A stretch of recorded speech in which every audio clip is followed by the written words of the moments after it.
Hello friends, आपका Prince एडुजोन में स्वागत है। इस वीडियो में हम देखेंगे कि ग्रुप यानी रेलवे के जो भी इंपॉर्टेंट क्वेश्चन है जो साइंस के पूछे जाने वाले हैं, जो 20 से 25 मार्क्स का पूछा जाता है, उसके हम वीवीआई क्वेश्चन को देखेंगे। यहाँ पर सबसे पहले हम फिजिक्स के जो भी फार्मूला है जिससे डायरेक्ट आपको क्वेश्चन सॉल्विंग में इंपॉर्टेंट रोल अदा करता है, तो पहले हम फिजिक्स के जो भी फार्मूला उस फार्मूलों का देखेंगे। उसके बाद 30 से 25 फिजिक्स का रहेगा, उसके बाद केमिस्ट्री फिर बायो का लगभग 100 से 150 क्वेश्चन वीवीआई रहेगा, जो साइंस का डायरेक्ट ग्रुप डी रेलवे के आगामी 17, 18 जो भी 21, 25 को एग्जाम होगा उसमें डायरेक्ट आपका पूछा जाएगा। तो सबसे पहले हम भौतिकी के सूत्र जो है इंपॉर्टेंट उसको हम देखते हैं। तो पहले हम देखते हैं बल। तो बल बराबर होता है द्रव्यमान गुणे त्वरण। द्रव्यमान गुणे त्वरण यानी मास गुणे एक्सेलरेशन, मास गुणे एक्सेलरेशन। उसके बाद हम देखते हैं चाल। चाल बराबर होता है दूरी भागा, इसके बाद है त्वरण। एक्सेलरेशन बराबर होता है वेग परिवर्तन भागा समय, यानी u माइनस वी बटा टी, यानी वेग परिवर्तन भागा समय। उसके बाद अगला है संवेग। संवेग बराबर होता है द्रव्यमान गुणे वेग, यानी मास गुणे हो गया, यानी द्रव्यमान गुणे वेग होता है। संवेग बराबर द्रव्यमान गुणे वेग। वेलोसिटी एम यानी वेलोसिटी हो गया, मास हुआ द्रव्यमान, वेलोसिटी वेग, ये होगा संवेग बराबर द्रव्यमान गुणे वेग। अगला है कि कार्य। कार्य बराबर क्या होता है? ये होता है बल गुणे विस्थापन। बल गुणे विस्थापन होता है कार्य बराबर। अगला है गतिज ऊर्जा। गतिज ऊर्जा का सूत्र क्या होता है? तो 1/2 mv स्क्वायर, 1/2 mv स्क्वायर। उसके बाद अगला है स्थितिज ऊर्जा, पीई हो गया स्थितिज ऊर्जा। तो इसका जो फॉर्मूला होता है वह mgh, क्या होता है? mgh। आगे शक्ति। शक्ति का सूत्र होता है कार्य भागा समय, यानी W/T। अगला है दाब, प्रेशर। तो दाब बराबर होता है बल भागा क्षेत्रफल, बल भागा क्षेत्रफल। अगला है घनत्व। घनत्व बराबर होता है द्रव्यमान भागा आयतन, द्रव्यमान भागा आयतन, यानी मास भागा वॉल्यूम, यानी आयतन। अगला है ओम का नियम। तो ओम का नियम यानी V बराबर होता है IR।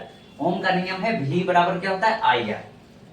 उसके आगे है इंपॉर्टेंट सूत्र है कि विद्युत ऊर्जा बराबर क्या होता है? तो जो विद्युत ऊर्जा यानी PT बराबर PT होता है, इसका विद्युत ऊर्जा क्या होता है? PT, यानी शक्ति गुणे समय होता है। विद्युत ऊर्जा बराबर शक्ति गुणे समय। उसके बाद है आगे तरंग की चाल। तरंग की चाल बराबर होता है F लेमडा। F लेमडा का मतलब है आवृत्ति गुणे तरंग दैर्ध्य, तो यह है तरंग की चाल। उसके अलावा है भार। भार माने वेट। वेट का सूत्र होता है जो द्रव्यमान गुणे गुरुत्वीय त्वरण, यानी मास गुणे ग्रेविसिटी, मास गुणे ग्रेविसिटी। उसके बाद एक है सूत्र लेंस की शक्ति। तो लेंस की शक्ति बराबर होता है 1/f। f क्या है? मीटर में। तो ये हो गया आपका जो भी भौतिकी के जो भी इंपॉर्टेंट सूत्र था वो इस प्रकार। इसके अलावा भी और छोटे छोटे सूत्र है, तो आप खुद से देख लीजिएगा। लेकिन अब हम देखते हैं सीधा डायरेक्ट क्वेश्चन पर जाते हैं जो ग्रुप डी रेलवे में पूछे जाते हैं। तो पहला क्वेश्चन है कि किसी वस्तु का वेग 20 मीटर प्रति सेकंड से बढ़कर 40 मीटर प्रति सेकंड हो जाता है, तो उसकी गतिज ऊर्जा कितनी गुनी हो जाएगी? तो यहाँ पर हम गतिज ऊर्जा का जो भी फॉर्मूला है उसको लगाएंगे और इसका आंसर होगा 4 गुना। इसका जो आंसर होगा फॉर्मूला लगाने के बाद कितना? 4 गुना इसका आंसर होगा। अगला है किसी वस्तु का द्रव्यमान 2 गुना और वेग आधा कर दिया जाए तो उसकी गतिज ऊर्जा का क्या होगी? यानी किसी वस्तु का द्रव्यमान 2 गुना और वेग आधा कर दिया जाए तो उसकी गतिज ऊर्जा क्या होगी? तो इसका जो आंसर होगा वह आधी होगी। इसका जो भी फार्मूला होगा गतिज ऊर्जा का, इसमें द्रव्यमान और वेग को निकालने के बाद इसकी जो फार्मूला के बाद आएगा आंसर, इसका आधी आएगा। अगला है कि 10 किलोग्राम की वस्तु पर 20 न्यूटन का बल लगता है, यानी 10 किलोग्राम की कोई वस्तु है उस पर 20 न्यूटन का बल लगाया जाता है, तो त्वरण कितना होगा? इसका जो त्वरण होगा, इसका त्वरण यानी यहाँ पर त्वरण का जो भी फॉर्मूला है उसको लगाने के बाद यहाँ पर आएगा 2 मीटर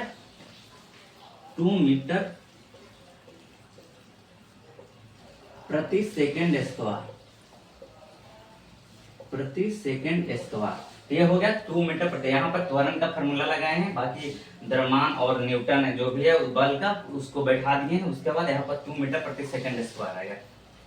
अगला है दो वस्तुओं का संवेग समान है, दो वस्तुओं का वेग समान है, यदि पहली वस्तु का द्रव्यमान दूसरी से 4 गुना है, क्या बोल रहा है कि हाँ दो वस्तुओं का वेग संवेग समान है, यदि पहली वस्तु का द्रव्यमान दूसरी से 4 गुना है तो उनके वेग का अनुपात क्या होगा।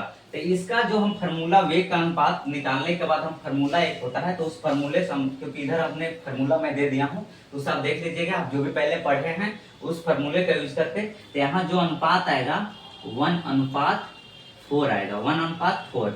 और एक सबसे इंपॉर्टेंट क्वेश्चन यह है कि ध्वनि की प्रबलता किस पर निर्भर करती है। तो जो ध्वनि की प्रबलता है तो वो करती है आयाम पर निर्भर करती है। किस पर निर्भर करती है? आयाम पर। पांचवा क्वेश्चन हम देखते हैं कि पांचवा क्वेश्चन में है कि पृथ्वी की सतह से ऊपर जाने पर वस्तु के भार में क्या परिवर्तन होता है। तो जो वस्तु का भार है पृथ्वी की सतह से जब ऊपर जाता है तो क्या होता है, इसमें घटता है। क्या होता है? घटता। अगला है छठा क्वेश्चन, पृथ्वी के ठीक केंद्र पर किसी वस्तु का प्रभावित भार कितना होगा।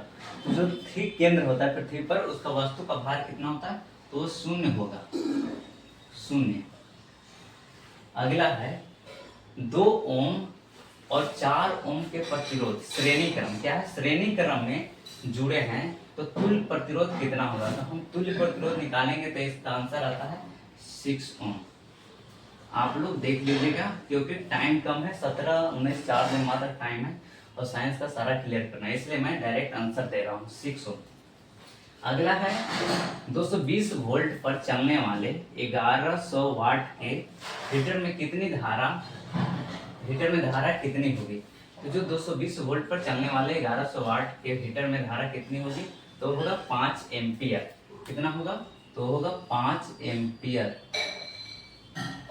5 एम्पियर। अगला है किसी प्रतिरोध के स्थिर रखते हुए विभवांतर दोगुना कर दिया जाए तो विद्युत शक्ति कितनी हो जाएगी। तो जो विद्युत शक्ति अगर दोगुना कर दिया जाए, अगर किसी प्रतिरोध के स्थिर रखते हुए विभवांतर को, तो दुगुना विद्युत शक्ति भी क्या हो जाता है, दोगुना हो जाता है। अगला क्वेश्चन है कि 100 वाट का बल्ब प्रतिदिन 5 घंटे चलता है तो 30 दिन में विद्युत ऊर्जा कितनी खर्च होगा। तो यहाँ पर विद्युत ऊर्जा का जो फॉर्मूला है उसे हम निकालेंगे, तो जो यूनिट आएगा वो 15 यूनिट आएगा आपका, 15 इकाई, 15 इकाई। मैं डायरेक्ट आंसर बता रहा हूँ टाइम कम होने की वजह से। अगला है उत्तल लेंस के सामने वस्तु 2f पर रखी जाती है तो प्रतिबिंब कहाँ बनेगा। आप उत्तल लेंस में आप पढ़े होंगे, उत्तल लेंस के सामने वस्तु 2f पर रखी जाती है तो उसका प्रतिबिंब भी 2f पर ही बनता है, 2f पर। अगला है किसी लेंस की शक्ति +2 डायरेक्टर है तो उसकी फोकस दूरी कितनी होगी। इसका हम फोकस दूरी निकालेंगे तो इसका आएगा 0.5 मीटर, 5 मीटर। अगला है कि अवतल दर्पण के सामने वस्तु वक्रता केंद्र से बाहर हटती जाती है तो प्रतिबिंब कहाँ बनेगा। इसका जो प्रतिबिंब बनेगा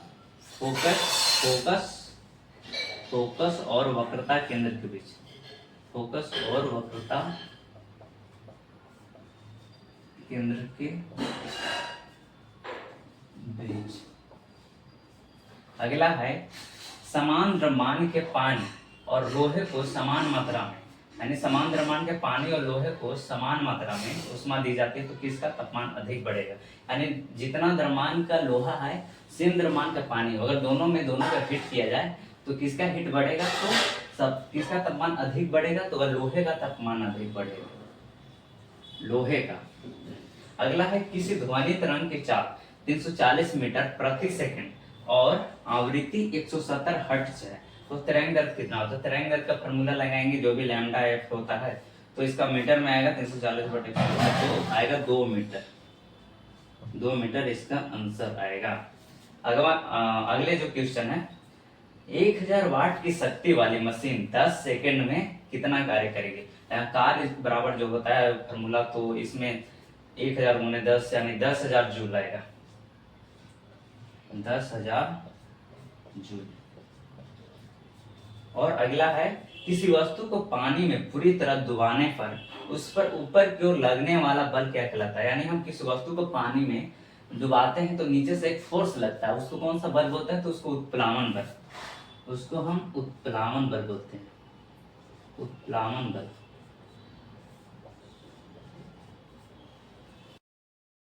अगला क्वेश्चन है 18 नंबर का। हम देखते हैं कि यदि किसी वस्तु का घनत्व पानी से कम है तो पानी में रखने पर क्या होगा। यदि किसी वस्तु का घनत्व पानी से कम है तो पानी में रखने पर उस वस्तु पर वो तैरने लगेगी। अगर वो हल्की है उससे तो तैरने लगेगी, तैरने लगेगी। अगला है कि हाइड्रोलिक मशीन किस सिद्धांत पर कार्य करता है। जो हाइड्रोलिक मशीन है वो किस सिद्धांत पर कार्य करता है, तो वो पास्कल के नियम, पास्कल के नियम। अगला है प्रेशर कुकर में खाना जल्दी क्यों पकता है। जो प्रेशर कुकर होता है हमारे घरों में, उसमें खाना क्यों पकता है, तो इसका जो मेन कारण है, उसमें जो पानी का क्वथनांक है ना वो बढ़ जाता है। तो पानी का क्वथनांक बढ़ने के कारण ही उसमें जल्दी पक जाता है। पानी का क्वथनांक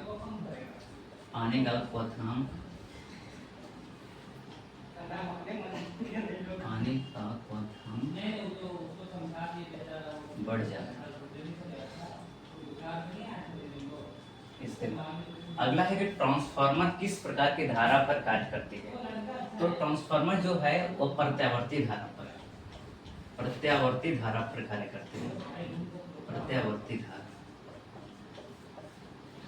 अगला है कि विद्युत मोटर किस ऊर्जा को यांत्रिक ऊर्जा में बदलता है। तो जो विद्युत मोटर होता है वो विद्युत ऊर्जा को यांत्रिक ऊर्जा में बदलकर हमें एनर्जी देता है। जो भी हमें लाइट जलता है तो किसको, विद्युत ऊर्जा को बदलता है यांत्रिक ऊर्जा में। विद्युत मोटर विद्युत ऊर्जा को यांत्रिक ऊर्जा में बदलता है। अगला है कि वाहन में पीछे देखने के लिए कौन सा दर्पण उपयोग करते हैं। तो जो वाहन हम लोग जो हेड मिरर होता है जो वाहन में लगा होता है जो पीछे देखने के लिए, तो उसमें हम जो प्रयोग करते हैं उत्तल दर्पण का, क्योंकि इसमें सीधा और छोटा प्रतिबिंब बनता है उत्तल दर्पण का। अगला है कि निकट दृष्टि दोष दूर करने के लिए कौन सा लेंस उपयोग करते हैं। तो निकट दृष्टि के लिए अवतल लेंस और दूर के लिए उत्तल लेंस।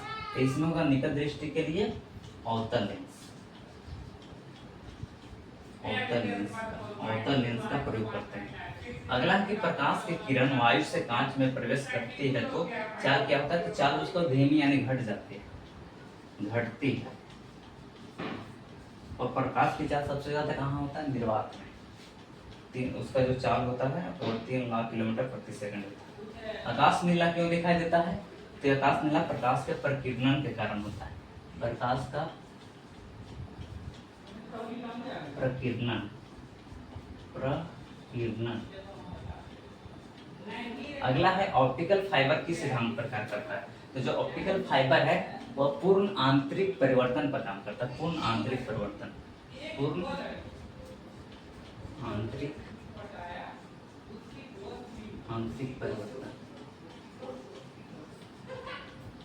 तो ये 27 फिजिक्स का क्वेश्चन हो गया। अब हम आगे देखेंगे बायो को, उसके बाद केमिस्ट्री हम देखेंगे। तो बायोलॉजी का पहला क्वेश्चन हम देखते हैं कि मानव रक्त का समान पीएच लगभग कितना होता है। जो मानव रक्त का समान पीएच होता है वो 7.4 होता है। 7.4 होता है। अगला है मानव शरीर की सबसे बड़ी ग्रंथि कौन सी है। तो जो मानव शरीर में सबसे बड़ी ग्रंथि उसे हम यकृत बोलते हैं, लीवर। अगला है शरीर का संतुलन नियंत्रित करने वाला मस्तिष्क का कौन सा भाग है।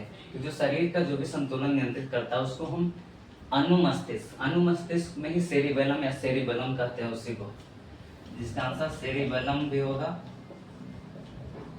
और अनुमस्तिष्क भी होगा। अनुमस्तिष्क। अगला है स्वस्थ वयस्क का सामान्य रक्तचाप कितना माना जाता है। जो स्वस्थ वयस्क का रक्तचाप होता है 120 से 80 mmHg होता है। 120 से 80 mmHg होता है। अगला प्रोटीन का संश्लेषण का मुख्य स्थान क्या है, यानी प्रोटीन का संश्लेषण कौन करता है, कहाँ पर होता है, तो वह है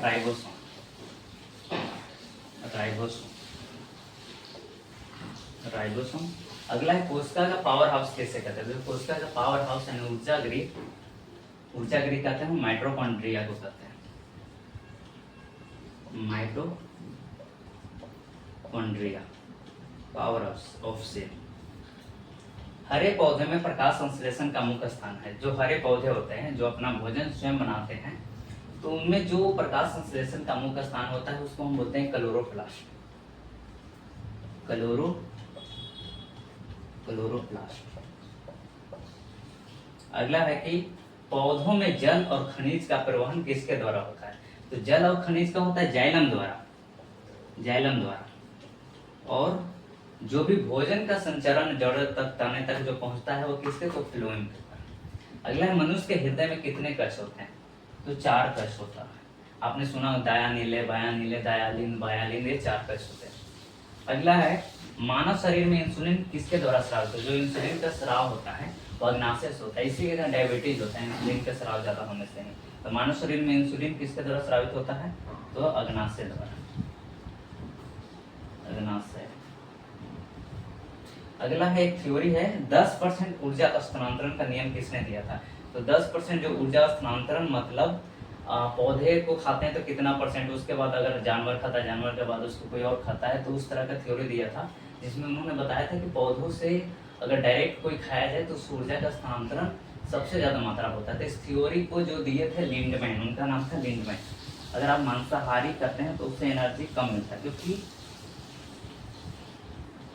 क्योंकि उसके खाने वाले जो भी छोटे जीव जानवर होता है पौधे खाते हैं, पौधों को कीड़े मकोड़े ये सबको चिकन खाता है, चिकन के बाद हम खाते हैं, तो जो ऊर्जा मिलना चाहिए वो कम मिलता है। लेकिन डायरेक्ट हम पादप को खाएंगे तो उसमें एनर्जी ज्यादा मिलता है, लिंडमैन ने ऐसा बोला था। अगला है कि SO2 सल्फर डाइऑक्साइड, CO यानी कार्बन मोनोऑक्साइड और O3 ओजोन किसे द्वितीय प्रदूषक कहते हैं? तो द्वितीय प्रदूषक हम O3 को बोलते हैं, O3। तो ये वीडियो रहा है पार्ट 2, हम अगले क्लास में हम करेंगे, उसका अगले वीडियो में रहेगा, पार्ट 2 आएगा। तो आज का क्लास यहीं तक है। पार्ट 2 में हम बायो और थोड़ा जो केमिस्ट्री का बचा हुआ उसको हम कवर करेंगे। और लाइक एंड सब्सक्राइब कर दो, देखते जाना। अगर वीडियो अच्छा लगे तो लाइक एंड सब्सक्राइब कर दो।